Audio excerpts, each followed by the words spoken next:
Good evening guys and welcome back to my YouTube channel, and this is Lilian Herbar channel.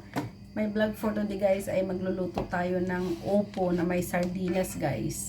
So ito ang ulam ko ngayong gabi kasi hindi ako nagpa-dinner guys. So ako lang ang kakain dito. So ito ang gusto kong iulam for today. So ito yung mga ingredients natin guys.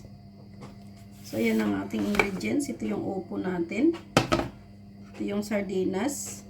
Not sponsored.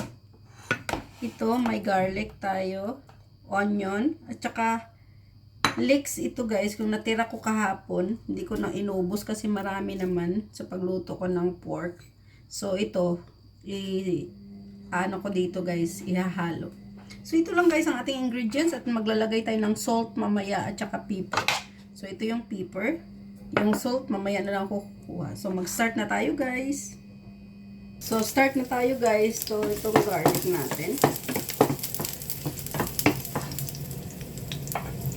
Ihalo na natin yung onion.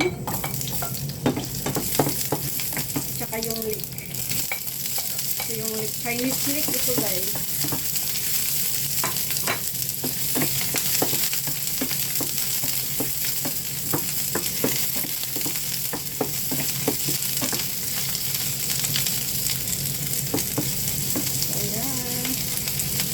Ilalagay na natin ang ating sardinas. Ayan. So, hayaan na natin dito ng madali bago ilagay natin ang ating upo guys. So yan na guys. Ilalagay na rin natin ang upo natin guys ngayon. Yung upo, kahit anong slice pwede. Ako nilaki-lakihan ko naman kasi mamaya naman yan guys magtutubig. So, liliit na yan. So, ayan guys. Lagyan natin ng salt. At saka black pepper. So, halo-haloin lang natin. At takpan lang natin guys. Antayin natin guys na maluto na siya.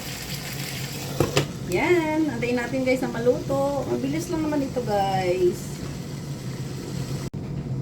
So yan na guys, ang ating upo na may sardinas. So ayan. So ready na siya guys.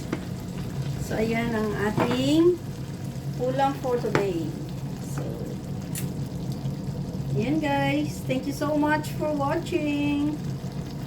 God bless. And ingat kayo palagi.